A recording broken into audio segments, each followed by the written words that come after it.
please take your seats? I call this meeting of the Committee of the Whole to order. Councillor Davis and Councillor Harris are excused this evening. All other councillors will be present and accounted for. Would you please stand for a moment of silence, followed by the Pledge of Allegiance, led by Councillor Gibson.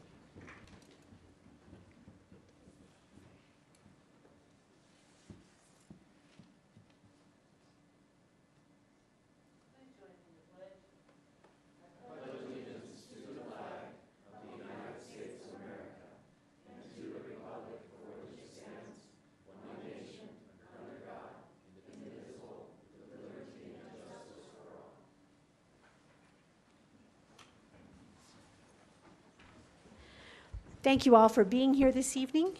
Tonight is the first meeting of the Committee of the Whole to consider the 2019 General Obligation Bond Program. The purpose of this meeting is to hear a presentation from the administration, ask questions, and take public comment. At this time, I'd like to let me talk to you about the order in which we're going to do this. Administration will make a presentation. After that, we will go to public comment, and after that, we will open it up for questions. So if you have questions about the presentation, please make notes so you don't forget what it is, because that'll be towards the end of the agenda. So at this time, I'd like to call on Mr. Mark Motzko to present the administration's proposed 2019 General Obligation Bond Program. Councilors, I would encourage you to wait until the presentation is completed before asking questions. Mr. Motzko, good evening. Good evening, Madam Chairwoman, councilors. For the record, my name is Mark Motzko, and I am the Manager of Capital Planning in the CIP Division of the Department of Municipal Development. Joining us tonight, CAO Sarita Nair and 12 other department directors and their staff who will be available to answer your questions. It has certainly been my privilege to administer the city's capital planning process, but I could not have done it without the help of all the staff in the many user agencies who participate in this process. So I would like to thank them for their help. Thank you for the opportunity to present Mayor Keller's proposed 2019 General Obligation Bond Program and Decade Plan. City Council consideration of the GO Bond Program and Decade Plan is the final step in the city's capital planning process before submission to the voters in November. The process began about a year ago with City Council adoption of the criteria resolution. This resolution, adopted in January of 2018, established policy and specific criteria for evaluating projects proposed for inclusion in the 2019 program. Project requests were returned to CIP in April, and Staff Committee, which is comprised of a professional staff from various departments, met in June to score all the projects and rate them from high to low. The CIP Committee, which is composed of senior administration management, met in September to ensure that Mayor Keller's proposed program conformed to the policy direction established in the criteria resolution as set by City Council and to the available funding. City Council staff also participated in these discussions. This past November, Mayor Keller's proposed program was presented to the EPC, and the minutes, findings, and recommendations from that meeting are included in your General Obligation Bond document. This cycle, our financial advisors at RBC told us we could plan to a capacity of $127 million, the breakdown of which is as follows. Basic services is allocated at about 48%, or $60.6 million of the proposed program. Community facilities is allocated 39%, or $49.8 million of the proposed program, and mandated programs are allocated at 13%, or $16.6 million of the proposed program. The criteria resolution also established that projects supporting the rehabilitation or deficiency correction in designated centers and corridors would be advantaged in the rating and ranking process. Of a total of 68 proposed projects, 62 of them, or 91%, will support the city's Centers and Corridors initiatives. Finally, the criteria resolution established guidelines for allocating the available funding, and this proposed program follows those guidelines. The resolution calls out for percentages for each department. This translates to dollar amounts you could see on the screen: $37.3 million for streets, $5.6 million for storm drainage, $8.1 million for parks and recreation, $6.5 million for public safety, which of course includes both police and fire, and $3.1 million for ABQ Ride. $49.8 million was established for community facilities.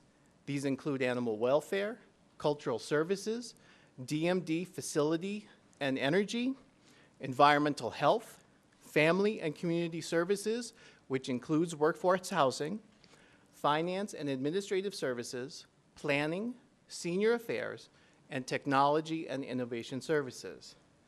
And finally, the mandated program, $16.6 million, was established.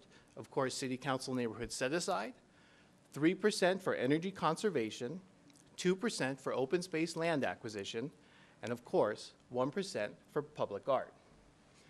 Madam Chairwoman, members of the committee, thank you very much for your time. This concludes my presentation. The administration stands for any questions you have regarding the planning process. Thank you, Mr. Motzko. Are there any questions, or should we go to public? Councilor Gibson. Thank you, Madam Chair. I did just have one question. I'm wondering what the mandated projects include. Did you talk about that? Sure, Madam Chair, Councilor Gibson. The mandated projects are a process that we go through. The entire percentage, 3% for energy conservation, 2% for open space land acquisition, and of course 1% for public art, are all part of the, those are taken off the top of the capacity. So out of the $127 million, 16.6 already goes $9 million for council, and then the other mandates go towards the projects. We don't have exact projects recognized right now for the 19 program. If the voters approve the bonds in November, then we would go through that process to pick those, with council's help, pick those projects. I understand. Thank you. Councilor Sanchez. Thank you, Madam Chairman. The $127 million is the maximum bonding capacity without a tax increase. Is that correct? Madam Chair, Councilor Sanchez, at this point, we talked to RBC earlier today, and it is $127 million without a tax increase. And do we know what the methodology that was used to come up with that amount? So, Madam Chair, Councilor Sanchez, I actually asked RBC to be here. They couldn't be here. They provided us the memo earlier today. We had a debt committee meeting earlier today. I believe it's 4% of assessed valuation we can only bond against, and there is some policy direction as far as how much of that 4% we would like to hit as a ceiling. And according to RBC, we're very, very close. Is that the maximum ceiling, or is there some flexibility to go up any higher without a tax increase? Madam Chair, Councilor Sanchez, I would have to ask Treasury to answer your question, and we can get that for you. Thank you. Councilor Zimmerman, any more questions at this time? Mr. Motzko, thank you for being here. Thank you. Let's go to public comment. As usual, comments must be germane to the topic this evening. There will be a 2-minute time limit. The light on the podium will be green for the first minute and a half, then a bell will ring and the light will turn yellow, indicating you have 30 seconds remaining to wrap up your comments.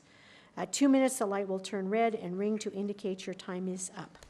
Thank you. The first speaker is Terry O'Hare.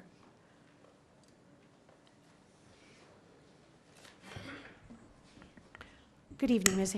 O'Hare. Nice to see you here. Madam Chair, it's good to be. I don't know if this is on or what.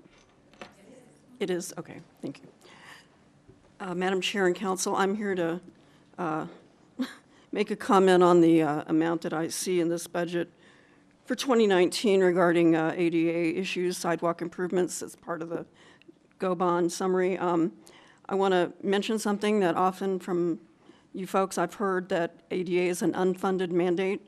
Everything on this list is an unfunded mandate unless you decide to fund it. So when I see $400,000 and I see trails and bikeways at 1,700,000, you know, I have a problem with that. And, you know, I'm the chair of the ADA Advisory Board, which really doesn't mean anything, but unless we start in the city putting the same energy and the same, you know, focus on importance for funding these kinds of things for access and ADA, you know, we're always going to be behind like a little stepchild. And I just want you guys to know I'm really, you know, concerned about this. I hope that number goes up as we go through the process with this. And, you know, it's interesting to see trails and bikeways are, you know, in parentheses, mandate. You know, I know you're sick of me hearing me say this. ADA is 28 years old. Where are we? We don't even have a transition plan in the city. And that was due, you know, at the beginning of 1990, in the 90s. So we're so far out of compliance that, you know, $400,000, excuse me, I'm upset. But, you know, we got to do better. We got to do better. And that's my comment. Thank you. Thank you, Ms. O'Hare. Would you stay there a minute? I think at least I have a question. Oh, Councilor yes. Benton. Thank you, Ms. O'Hare, and thanks for pointing this out. I wanted to use the opportunity to ask about the transition plan, because that's something I've been asking about for some time now, going back to the last administration. Is there someone who can speak to where we stand with the transition plan, which is, as Ms. O'Hare just said, was required of us upon passage of the Americans with Disabilities Act, and my sense is that we've never had a bona fide plan, and there was a lot of talk about that they were working on it in the last administration, so let's hear what we know from We have a from the Keller 33-page Inspector General report that nobody's acknowledged, and my attempts to reach the person in the city responsible for organizing the transition plan meetings have been very unsuccessful. He won't include our board, and he doesn't respond. So I'm just going to say that. Could someone, Mr. Montoya? Yes, Madam Chair, Councilor Benton, we'd like Ms. to Mayor. invite Director of DMD, Pat Montoya, to respond. Thanks. Thank you. Good evening, Director. Madam Chair, Councilor Benton. So it's my understanding, and we just finalized the departments that would be affected by the ADA report itself. We have a consultant that we've hired. She will provide and gather information from the various departments. That is due to the state by April of this year. Once it's submitted, they'll do the review process, and then the report is scheduled to be back to us probably late to the end of this year. But we're in that transition period right now. And I would ask, if I could ask Ms. O'Hare a question? Sure. I'm not quite sure who Excuse me, you're, Madam when you Chair. refer to someone within the department. or the Alan city- Armijo.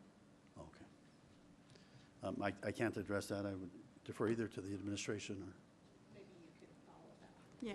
Okay. that's all right. Well, Madam Chair, if I just could, I appreciate the service of the ADA Advisory Board. Is that the correct term? It's close Committee?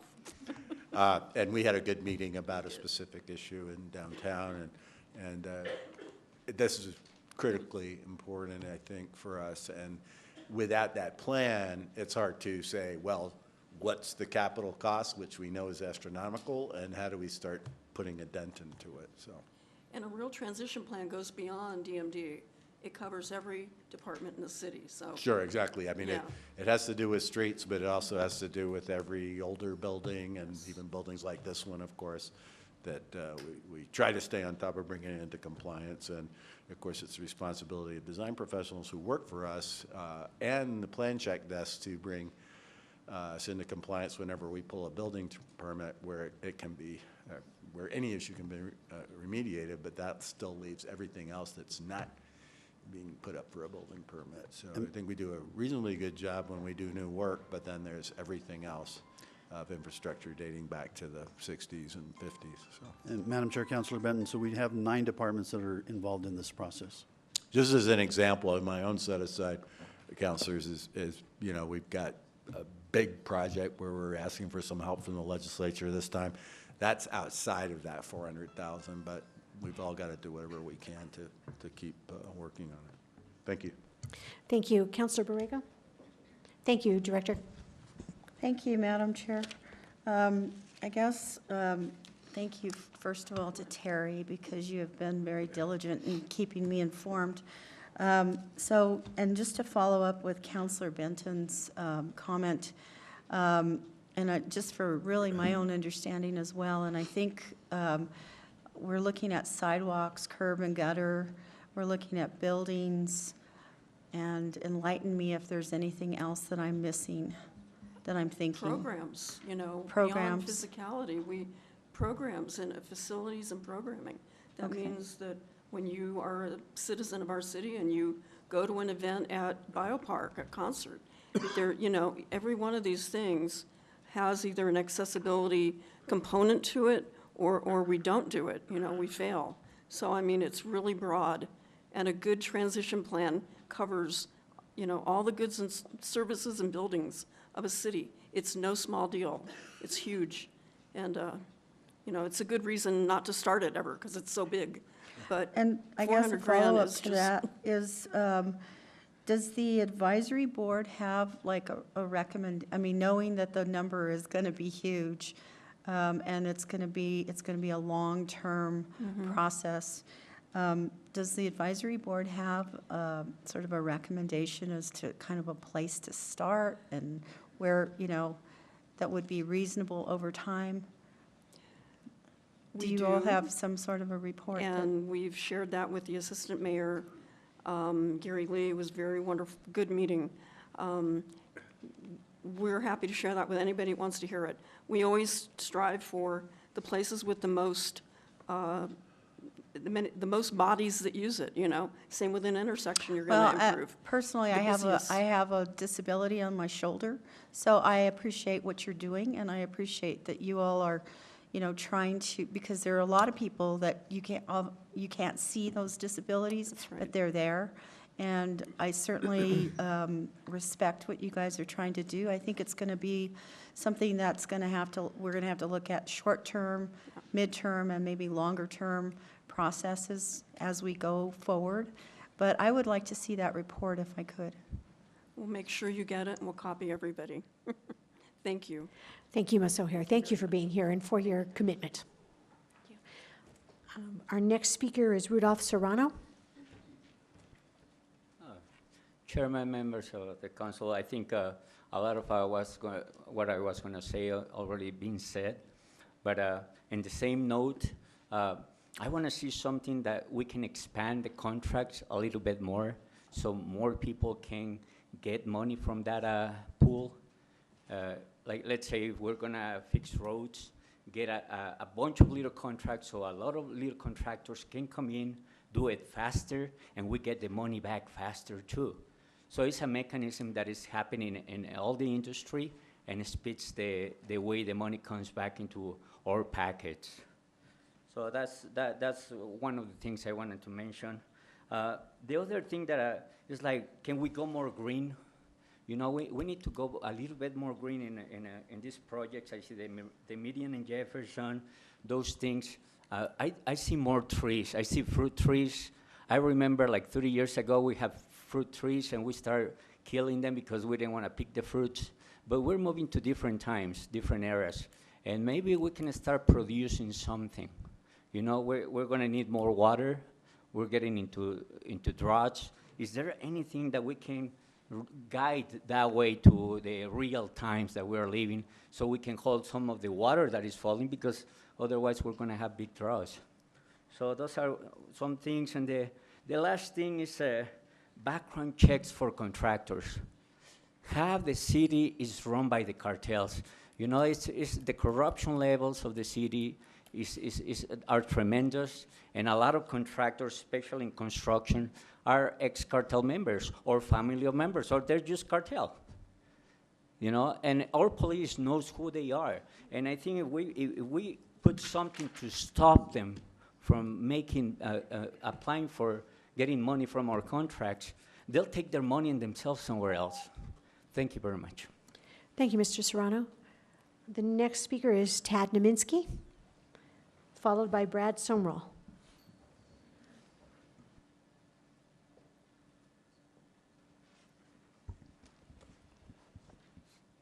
Thank you. My name is Ted Naminsky. First, homelessness.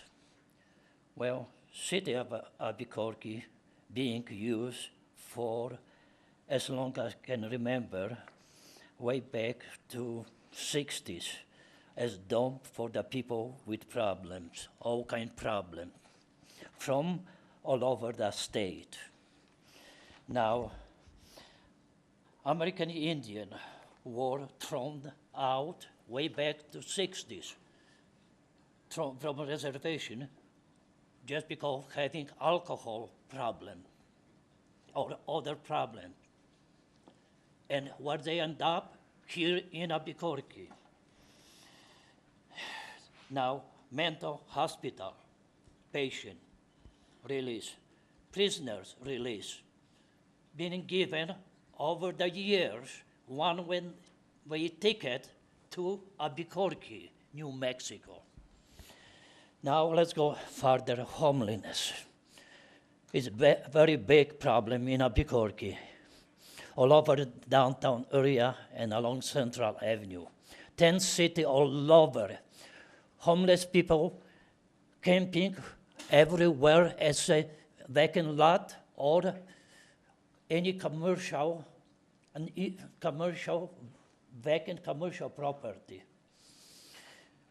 So now, all the way down up to the I-40, including what I call them train park. It's already no grass. That's how bad is it. People using streets and even bus stop as restrooms. Very filthy bus stops. When, can you see? That is real picture. Thank you, Mr. Minsky. Our last speaker is Brad Sumrall.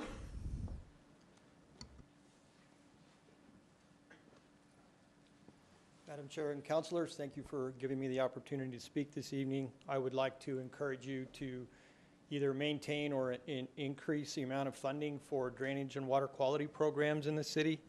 As you're keenly aware, drainage infrastructure helps protect both public and private investments in the city and also protects public safety by reducing flooding hazards. It's evident in the climatic record that what we historically have seen as the standard sort of storm that occurs and that we're focused on trying to manage in the city is changing. Rainfall events are getting more intense and producing more rainfall in a shorter period of time. So investment in infrastructure is crucial to address these problems. Beyond the need to manage stormwater quantity, it's important to improve stormwater quality. The city's NPDES program fulfills a crucial permit compliance obligation under the watershed-based MS4 permit, which is a permit that covers 16 separate co-permittees here in the Middle Rio Grande Valley. It's often stated that we can leverage our beautiful Rio Grande as an amenity to foster and encourage development in the city. We can't do that if we continue to treat the river like a landfill.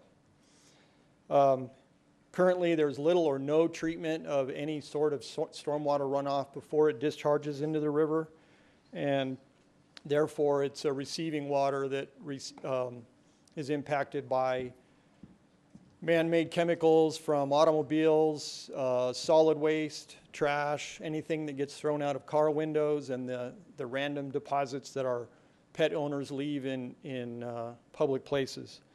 So for both the health of the river, to meet federal permit requirements, and to improve and benefit public safety, I encourage you to reestablish historic funding or increase funding for these particular programs. Thank you very much. Thank you, sir. Councilors, that's our last speaker for the evening. Would any of you like to ask any questions of the administration before we move deferral on this item? Seeing none, I would, Councilor Winter. Oh, Councilor Benton, sorry. Thank you, Madam Chair. Just with regard to the comment from the last gentleman, I just wanted to make a point, so this probably isn't really a question, but we have had some discussions, and we appreciate those discussions with regard to specifically the Arno Marble Pump Station, which has been in the works for as long as I've been on the council, and that's too doggone long. And we're We do have a partner in that, in a MAFCO. We do have some assets to contribute, which is our share of the temporary pond at Broadway and Lomas. But I would just emphasize that project in particular is something that I feel like we've got to figure out a way to get moving on and not put that out to another bond cycle. Interestingly, I also support the administration's emphasis on the rail yards. This will benefit the developability of the rail yards to have the pump station in place. Even though it seems like a long way away, that whole basin is interconnected. And if we're trying to get the rail yards, which I know we are, ready for redevelopment, this would be a key piece of that. So even though it's not in that line item with the rail yards, it's of great importance. So I appreciate the discussion anyway so far between the administration and talking to a MAFCA and trying to find a way to get that going. But I just wanted the councilors to kind of understand how important that was. That was 14 years ago when I was first on the council. We had the big floods in Burles and Martineztown. We all remember that. And we've made strides, but that temporary pond is not long term. That's only a sort of a localized temporary facility, and this is something that I'm going to be focusing on while we discuss the budget. So, thank you. Thank you, Councillor. Councillor Gibson, and then Councillor Borrego. Thank you, Madam Chair. And also, I support the project that you're describing, Councillor Benton. I remember that I certainly wasn't on council, but I remember hearing about it both through the newspapers and council meetings. But there's another area. It's not quite as big, but it's in the Pueblo Alto neighborhood, just north of Lomas, between San Mateo and Washington, that has they've had flooding there for about 50 years, is not an exaggeration, probably more. And I've talked with several people who have had their yards and their garages flooded, their own personal property ruined, and it's time that we really. And DMD has been really good about helping us try to come up with a solution there. So I'm going to be asking for some funding to address that as well and give them some relief. Thank you. Thank you, Councillor Gibson. Councillor Borrego. And thank you to Mr. Summerall for raising that issue. I agree that we really need to look at our drainage and our partnership with the MAFCA. I was trying to pull up on my phone the projects that would be delayed as a result of the lack of funding that are mainly in the inner city, actually.